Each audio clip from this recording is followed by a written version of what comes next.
Yo, what up? Welcome to Mo Boxing No Problem. I'm Jose Maharez Jr., and I'm joined by my co-host Kayla Martinez from Ringside with Kayla. And today we got a special guest. We got pro boxer Tamm Thibeault. How's it going, Tam? I'm good. How are you guys?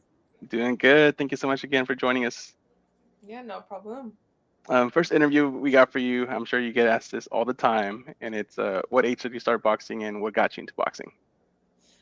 So I started boxing around 9, 10 years oldish. I started boxing because my dad was a football player, and during his off season, because he was playing in the early 2000s, so during his off season, he would actually go to the boxing gym for like to stay in shape.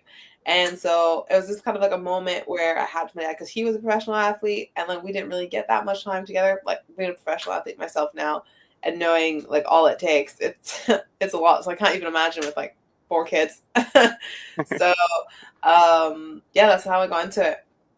Nice. And you are a two-time Olympian. Could you tell us a little bit about your amateur career and what you consider as being your biggest accomplishments? Yeah, so I'm a two-time Olympian. I went to Tokyo, I went to Paris. I've done quite a lot. I've been to multiple like multi-sport games. I've gone to Commonwealth twice. I've medaled twice. I'm a two-time world medalist and an amateur world champion. I've done Pan American Games and Continentals like probably like low, over half a dozen times, and I did Pan American Games as well. I've won Pan Am Games. I've also gotten bronze, but I've won Continentals. Like the Continental Championships multiple times, probably like 6 or 7 times already. So I've done quite a lot in amateur boxing, to be honest. Awesome. We got a comment here from Skywalker Boxing Media. It says salute Tam and Jose. Salute Skywalker. And Tam, you mentioned Tokyo. That's on my bucket list to visit. How was Tokyo? How's that experience? It was amazing. Like to be fair, we went during lockdown, so it wasn't like I probably wasn't as lively as like Tokyo would be normally, but it was a beautiful city, and it's definitely a city that I want to go back to. Like the food is really good, the people are really nice. It's like super clean, which is like really that was one of the things that really surprised me. It was like how tidy and everything was. That's awesome. And Tam, congrats on signing with MVP. You know, you actually signed with MVP before you even made your pro debut. Can you tell us about how that deal came to be and your main reasons for signing with MVP?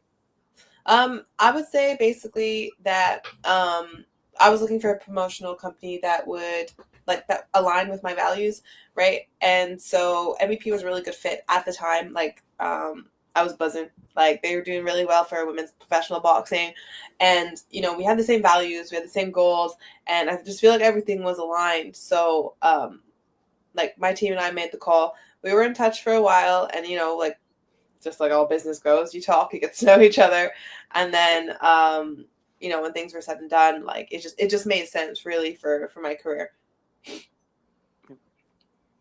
And you made your pro debut back in December 2024 in Orlando. What were your emotions heading into that fight, and did you have any nerves? Yeah, I mean, of course, like I think anyone gets nerves, like butterflies, excited, right?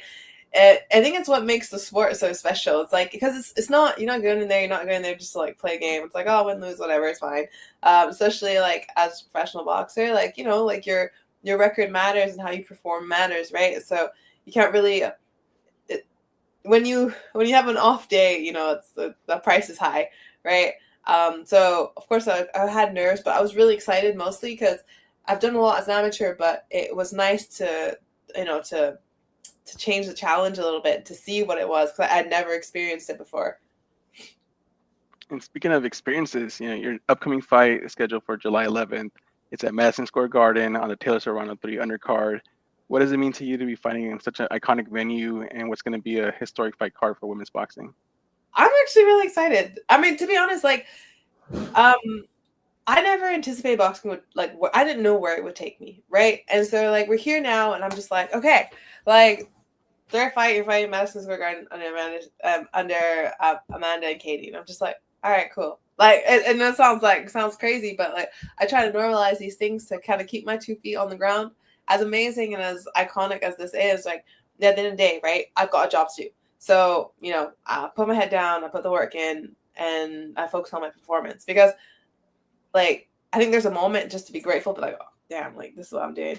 But at the same time, it's important to stay humble and to remember like your reason why, and to like, not let it get to your head too much. Yeah, it's a stack card. We're looking forward to seeing it. Oh, same. Me too. And what can you tell us about your opponent? He's also undefeated. I mean, it's just another opponent, right? I think I don't really focus too much on like who's in front of me, really. Like my goal is to get better. My goal is to perform. Like I feel like I've got all the tools to be great, and I mean I've shown that multiple times over and over again in the past. And I'm just focused on like what I need to do. Honestly, I I know who my opponent is. I know my coach and I. We've adapted. We've adapted our. We haven't really adapted our training to our opponent, but basically, just focus on getting better. Like it's that simple. Like I'm not too bothered who's in front of me. Like, don't come in. I'm not. Don't get me wrong. I'm not underestimating my opponent. Like I expect the best version of her, as I hope she expects the best version of me. And like at the end of the day, that's it. Yeah, and your first opponent, Tam, for your point of view, they have like over 15 pro fights, right? Or maybe even more than 20. They're like super experienced.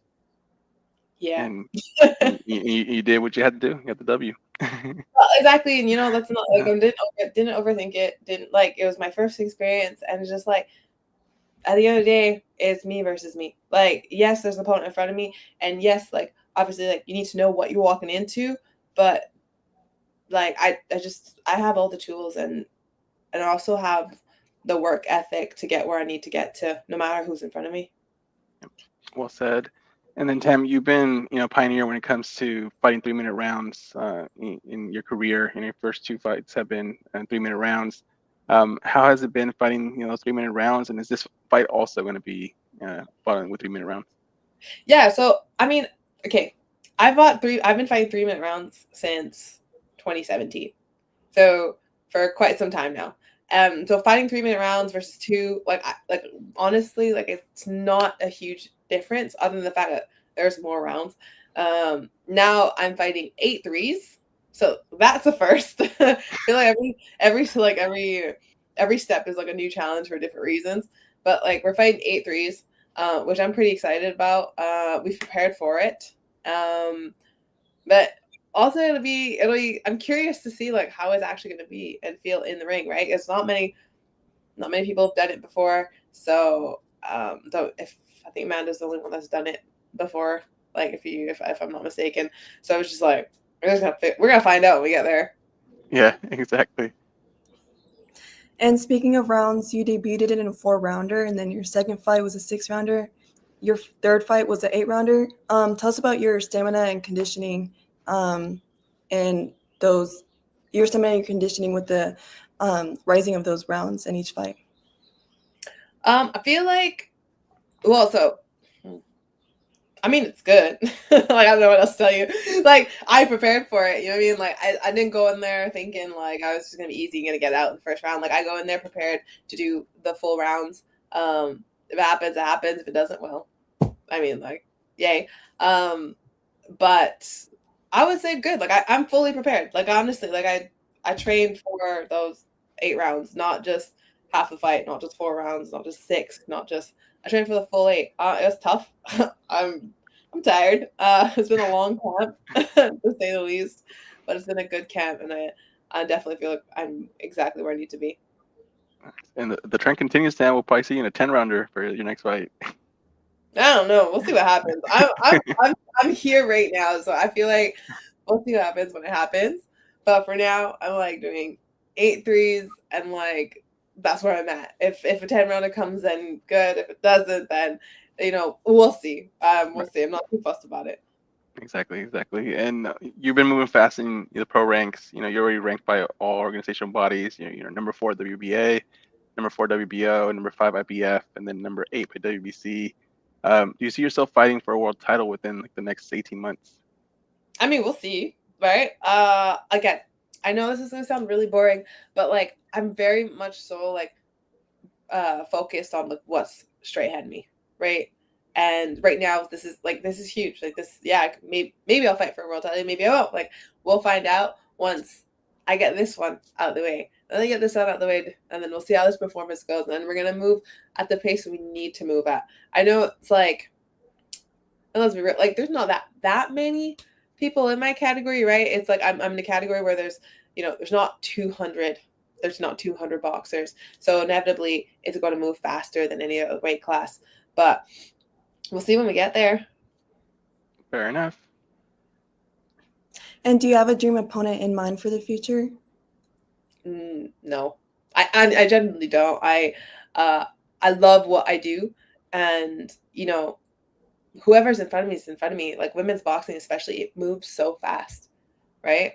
So it's just like I'll rise up to the challenges that are presented to me, but I don't have a dream opponent. I don't.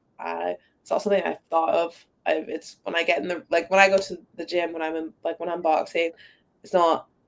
I don't really think of the other person, to be honest. Similar question, but now speaking of venues, is there a dream venue you would want to headline one day?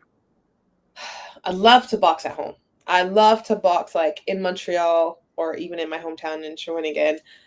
There's I feel like for me that'd be it. Yeah, that'd be great. Yeah.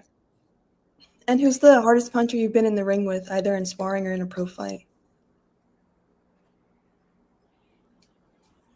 I don't know. I spar a lot of dudes. I don't know. I mean, they don't make too many my size, right? So, the hardest punchers, probably the guys I spar with. Like, they're to be fair, don't get me wrong. Like, they're good with me, right? Like, they know exactly how far to push me. But sometimes I'm like, damn, you're a dude. And then Tam, who was one of your favorite boxers growing up? I guess like my top two would be Pernell Whitaker, because just like a slick southpaw, and Muhammad Ali, just because of the character of who he was. Yeah, great fighters, great names. And who is your number one pound for pound fighter among active boxers? Oh, girl, that's so hard. I'm not gonna like that's a really really hard one because it feels like a video game. Like, I feel like some like every top level boxer has something that is like that's like the kind of like their superpower, right? Do you know what I mean? Like I feel like for me, for example, Crawford, he is probably the most well-rounded boxer, right? Like I Yep.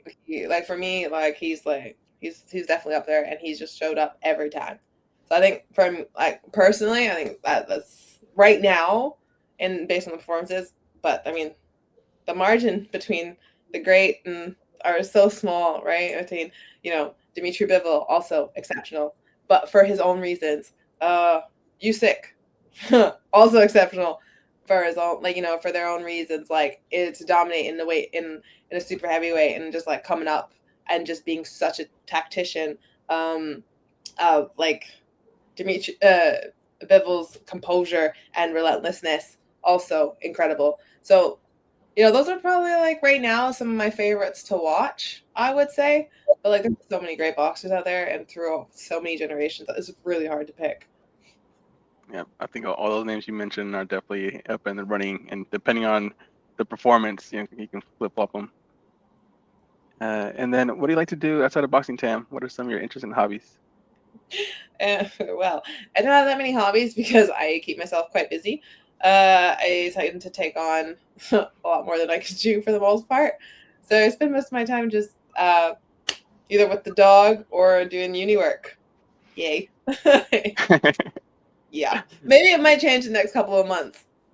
Yeah, absolutely. And then Skywalker wanted to kind of piggyback off your comments about Bud. She says, "Does Tam have Bud over Canelo?" You know what? That's a tough one. I think Crawford could do it. To be honest, I think he's a bit older. He's a bit older than Canelo. Canelo definitely has the experience, but so does Crawford.